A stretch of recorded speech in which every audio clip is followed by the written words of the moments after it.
20 years ago, my brother stole everything our parents left behind. The house, the farm, the savings, even the old pocket watch our father had promised me since I was 12 years old. I walked away with an old pickup truck that barely ran and a lifetime of resentment. I never spoke to my brother again.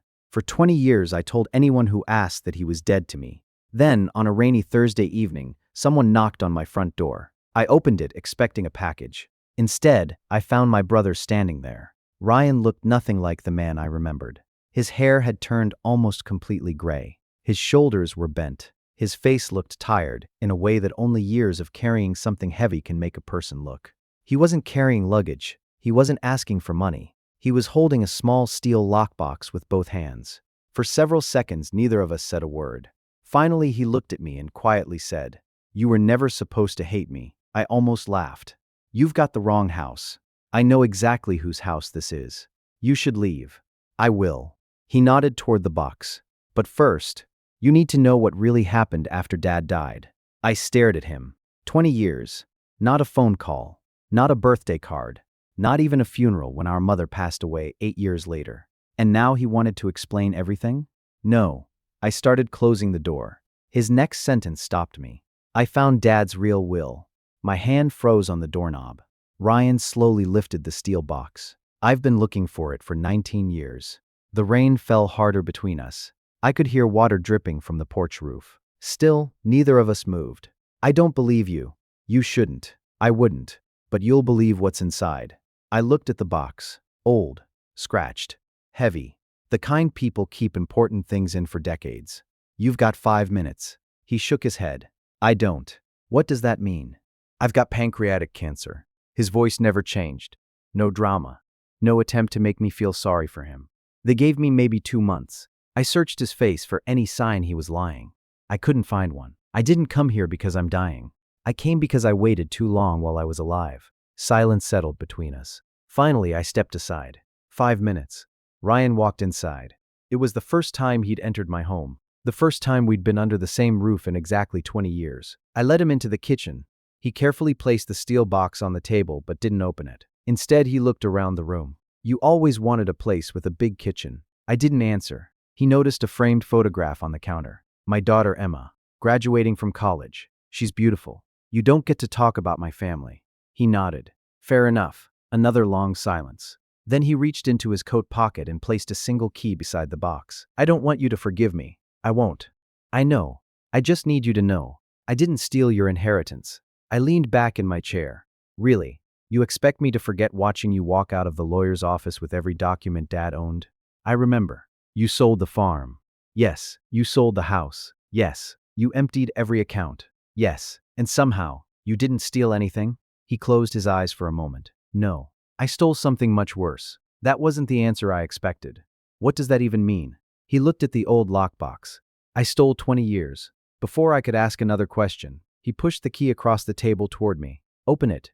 I hesitated. The lock clicked open with surprising ease. Inside were several yellowed envelopes tied together with faded blue ribbon, a cassette tape, an old leather journal, and one folded document sealed inside a plastic sleeve. Across the top, in my father's unmistakable handwriting, were 5 words that made my heart stop. "Last will and testament." Not a copy, not a photocopy, the original. I looked up at Ryan. He wasn't looking at me. He was staring out the rain-covered kitchen window, almost as if he already knew what was about to happen. Slowly, I turned over the first page, and the very first line I read changed everything I thought I knew about my family. I didn't sleep that night. The document stayed on my kitchen table for hours before I found the courage to read it from beginning to end. Ryan never interrupted. He simply sat across from me, drinking the same cup of coffee until it had gone cold. The will was dated 21 years earlier, 3 months before my father died. I recognized his signature immediately. I'd watched him sign enough birthday cards and Christmas checks to know every curve of his handwriting. Then I reached the section that listed the inheritance. I read it once, then again, then a third time. Everything was supposed to be divided equally. The family farm, the house, Dad's investment account, his savings, even Grandpa's pocket watch. 50% to Ryan, 50% to me, exactly the way Dad had promised us our entire lives. I slowly lowered the papers. "This isn't the will we were shown." Ryan shook his head. "No, it isn't." "Then where did this come from?" He looked exhausted. "I'll tell you. But first, I need you to remember that day. I didn't want to remember it, but I did. Like it had happened yesterday. Dad's funeral had been on a gray October morning. He'd spent almost 2 years fighting lung cancer. By the end, he weighed less than 130 pounds. The strongest man I'd ever known had slowly disappeared before our eyes. Even now, 20 years later, I could still remember standing beside his hospital bed the night before he died. He squeezed my hand, then looked at both of us. Ryan stood on one side, I stood on the other. Dad smiled weakly. You boys, take care of each other. Those were the last clear words he ever spoke. 3 days after the funeral, Ryan called me. The attorney wants to meet. I remember driving to the law office believing everything would be simple. Dad had always been fair. He treated us exactly the same growing up. Same allowance, same birthdays, same opportunities. I never imagined what happened next. The attorney introduced himself as Richard Holloway. Older man, silver hair, expensive suit. He offered coffee, made small talk, then finally opened a folder. I'll keep this brief. He began reading. According to the will, Ryan inherited almost everything. The farm, the house, the savings. Dad's stock portfolio, nearly $1.3 million in total assets. I received Dad's old Ford pickup, his toolbox, and $1,000. I thought it was a mistake. There has to be another page. Holloway calmly replied. There isn't. I looked at Ryan. He looked just as surprised as I was. At least, that's what I believed for the next 20 years. What did Dad say? I asked. He promised we'd split everything. The attorney folded the papers. Mr. Walker changed his wishes shortly before his death. Why?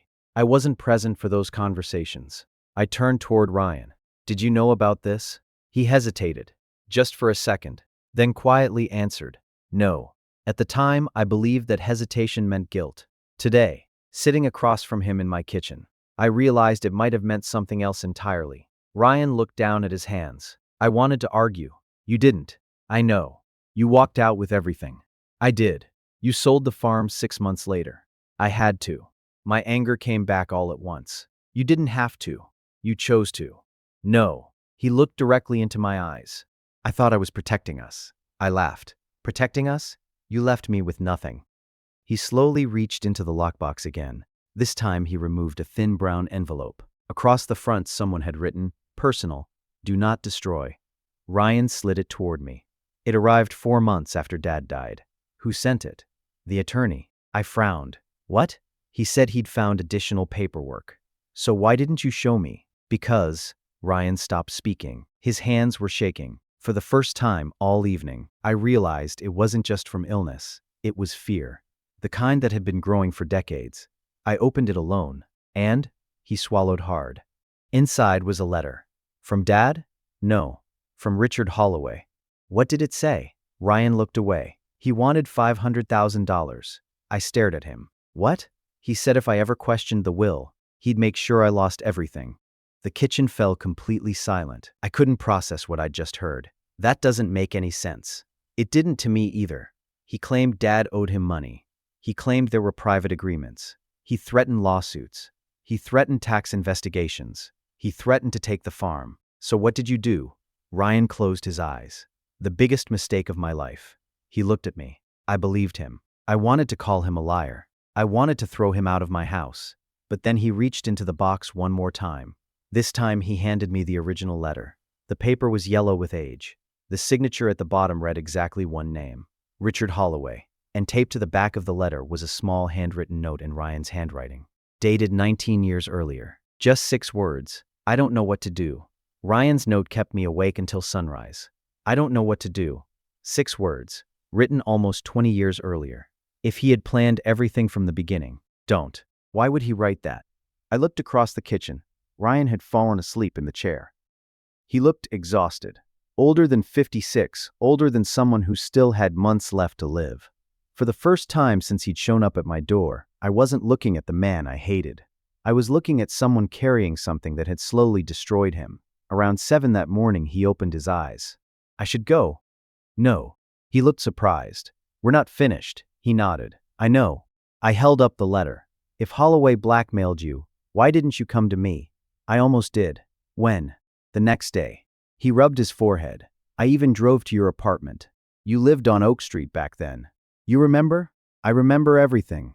He gave a tired smile. I sat outside for almost an hour. Then why didn't you knock? Because I saw you. What do you mean? You and Lisa were carrying boxes upstairs. My chest tightened. Lisa, the woman who would later become my wife. You both looked happy. I thought, if I dragged you into it, I'd ruin your life too. I couldn't believe what I was hearing. So instead, you let me believe you stole everything. Yes, that's insane. I know. You could have shown me this letter. I was afraid. Afraid of what? Ryan leaned forward. Holloway knew everything. He knew where I lived. He knew where you worked. He knew Mom was still living in the house. He even mentioned your girlfriend by name. A chill ran through me. How? I don't know. He said if either of us challenged the will, everything would disappear into court for years. He said we'd both end up bankrupt. So you believed him. I was 29. Dad had just died. I'd never dealt with lawyers. I thought people like him couldn't lie. I slowly looked back at the documents spread across my table. For 20 years, I'd imagined Ryan sitting in a beautiful office, counting money that should have been mine. I'd never imagined him sitting alone, terrified. But something still doesn't make sense. Ryan nodded. I know. You sold the farm. I had to. No. You keep saying that. What does it mean? He stood up slowly and walked to the window. The farm wasn't paid off. I frowned. What? Dad refinanced it. When? A year before he died. He never told you? No. Ryan shook his head. He didn't tell me either. I found out after the funeral. He reached into the lockbox again and handed me another folder. Bank statements, mortgage papers, loan documents. The remaining balance made my stomach drop. Nearly $800,000. Dad owed this. Ryan nodded. Cancer treatment, equipment, medical bills, business losses during the drought. He borrowed against almost everything. I stared at the paperwork. The fortune I'd hated Ryan for inheriting suddenly looked very different. The investments covered some of it. The savings covered more. But not enough. So you sold the farm and the house to pay the debt. Silence filled the room. I thought back 20 years. I had never asked a single question. I'd seen the for sale sign. Then I'd seen Ryan move away. I'd created the rest of the story myself. Finally, I asked the question that had been sitting in my mind since the previous night. If everything went to debts, where did all the money go? Ryan didn't answer immediately. Instead, he opened the leather journal that had been inside the lockbox. It wasn't Dad's handwriting. It was his. Every page was dated. Every payment recorded. Hospital invoices, tax bills, loan settlements, attorney fees, boxes of numbers, receipts stapled to nearly every page. I wrote everything down. Why? Because one day, I hoped I'd be brave enough to tell you. I slowly turned another page, then another, until one entry caught my eye. January 14th, paid Holloway, $250,000. I looked up. You paid him? Ryan nodded. He said it was the only way to settle everything. And you believed him? I wanted all of it to end. I felt anger returning. Not toward Ryan, toward someone else. What happened to Holloway? Ryan looked at me. He disappeared. What? 3 months after I made the last payment. His law office closed. No forwarding address. No explanation. He was simply gone. The room fell silent again. Then Ryan reached into the very bottom of the lockbox. Until now I hadn't noticed there was a false wooden panel. He carefully lifted it. Beneath it lay one final envelope. Unlike everything else, it had never been opened.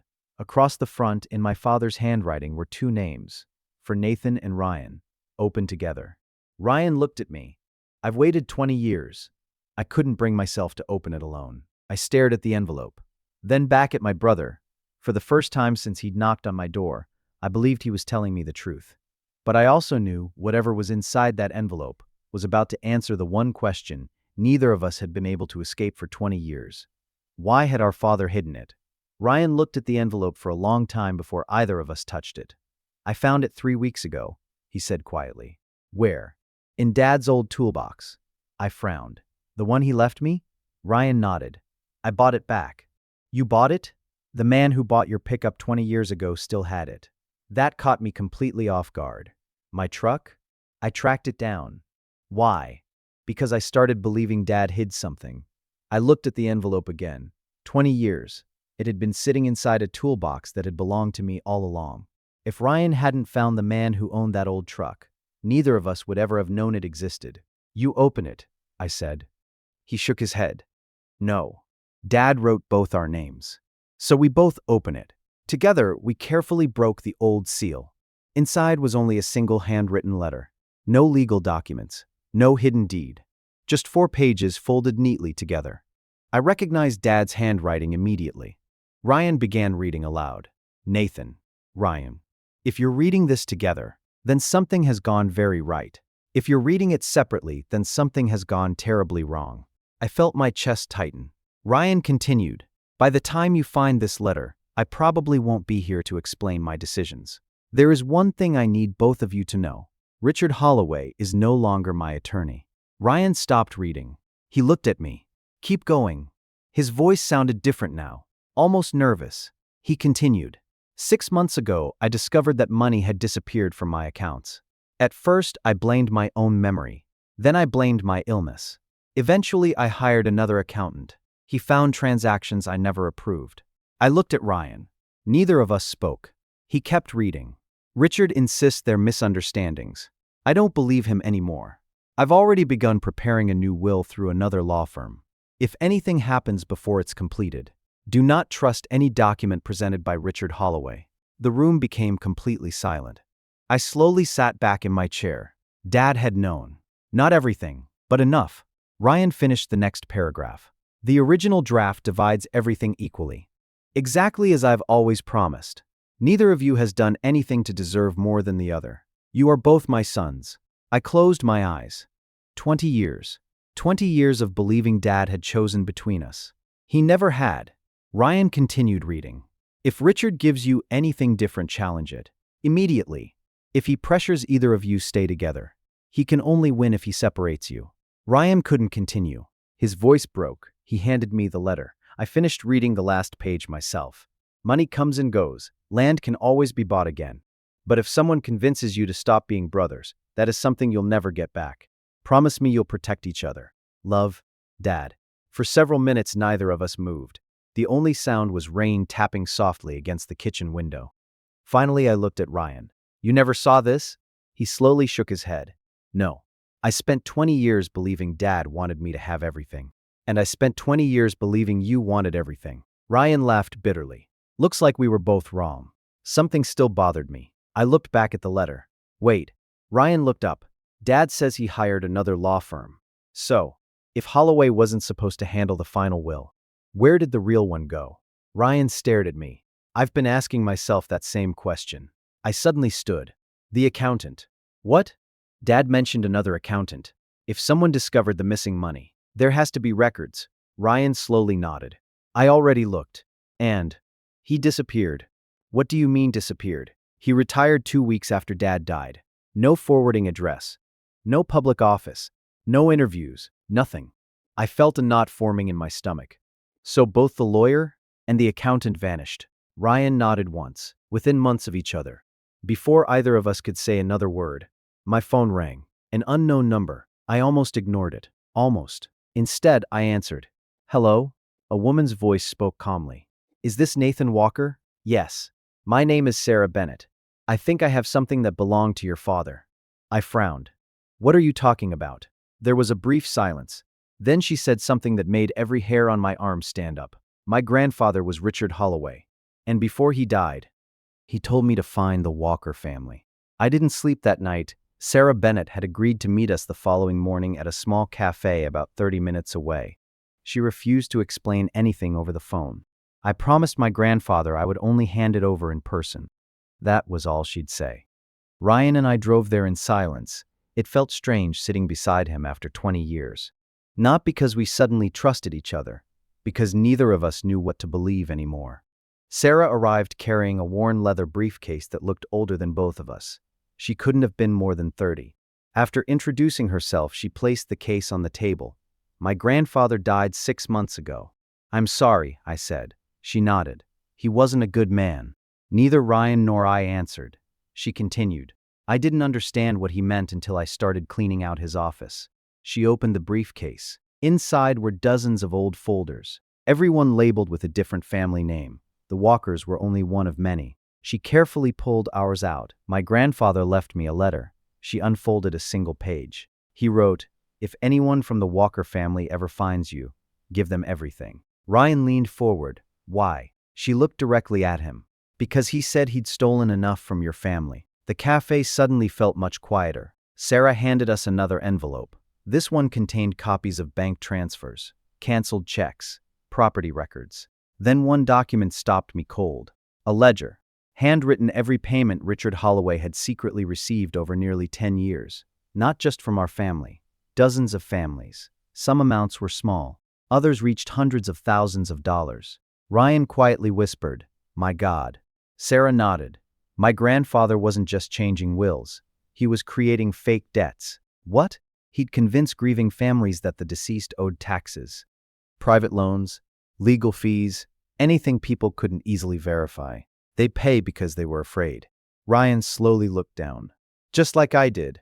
Sarah didn't disagree. He targeted families immediately after funerals. When people were emotionally exhausted. When nobody was thinking clearly. I couldn't believe what I was hearing. This went on for years? She nodded. Almost 30. Then she handed me one final folder. My grandfather marked this one. "Do not destroy." Inside was a copy of my father's financial records. But something was different. Several pages had handwritten notes in red ink. Not Dad's handwriting. Not Holloway's. Someone else's.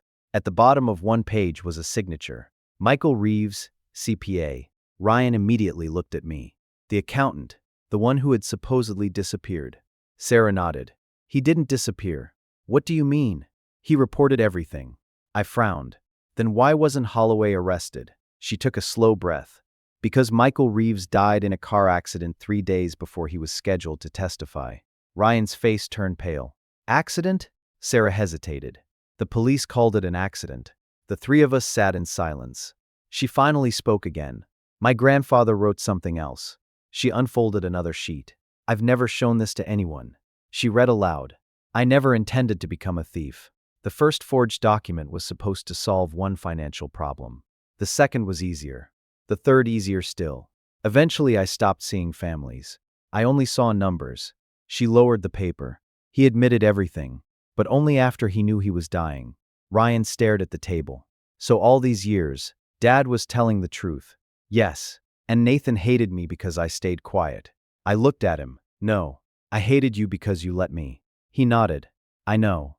I deserved that." Sarah reached into the briefcase one last time. "There is one more thing." She placed a small sealed envelope between us. "My grandfather said this belonged to your father."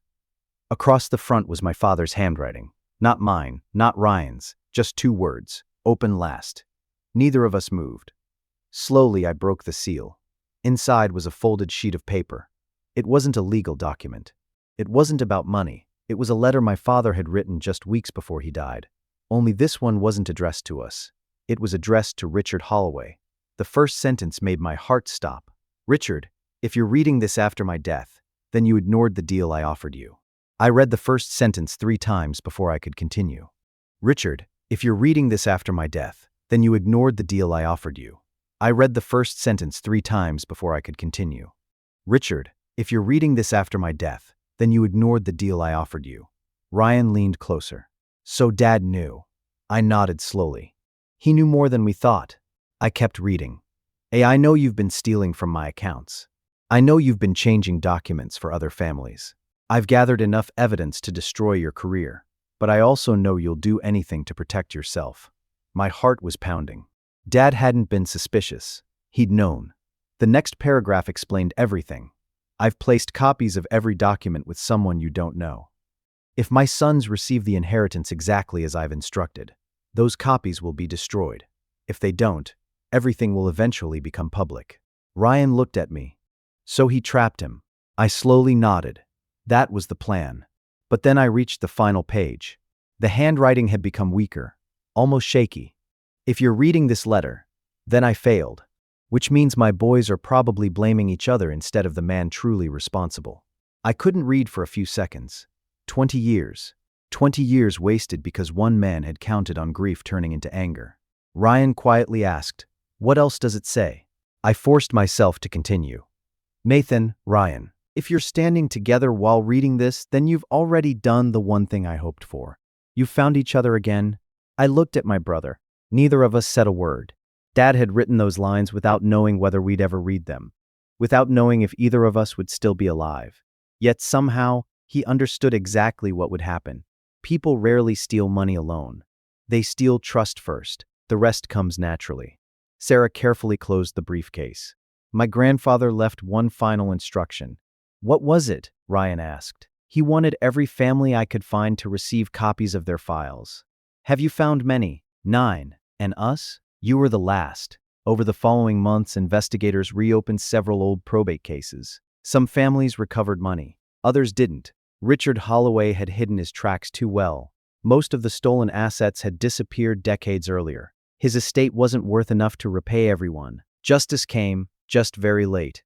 Ryan never asked me for forgiveness. Not once. Instead, he spent what little time he had helping investigators understand every payment he'd made and every conversation he could remember. He wanted every family to know they hadn't imagined what happened to them. 3 months after he first knocked on my door, I stood beside his hospital bed. The room was quiet. Machines hummed softly. He looked at me and smiled. You know, I kept thinking about what I'd say if I ever saw you again. What was it? He laughed weakly. I had speeches. Pages of them. And now? He slowly shook his head. Now. I'm just sorry. For the first time in 20 years, I reached over and held my brother's hand. I know. Those were the last words we ever spoke to each other. Ryan died early the next morning. A few weeks later, I drove to the place where our family's farm had once stood. The farmhouse was gone. The old barn had long since been demolished. Only one thing remained: the massive oak tree our father had planted the year I was born. I stood beneath it with Grandpa's pocket watch in my hand, the same watch I had hated receiving because I believed it was all my father thought I was worth. Now I understood. It had never been about the watch, or the farm, or the money. Dad had tried to leave us something far more valuable: the chance to remain brothers. We were the ones who lost it. Before leaving, I opened the pocket watch one last time. Inside the lid, engraved so faintly I'd never noticed it before, were 7 simple words: take care of each other when I'm gone. I closed the watch and slipped it back into my pocket. For 20 years, I believed my brother had stolen my inheritance. The truth was harder to accept. A dishonest lawyer stole our parents' estate. Fear stole my brother's courage. Pride stole my willingness to ask questions. And together, those things stole 20 years that neither of us would ever get back.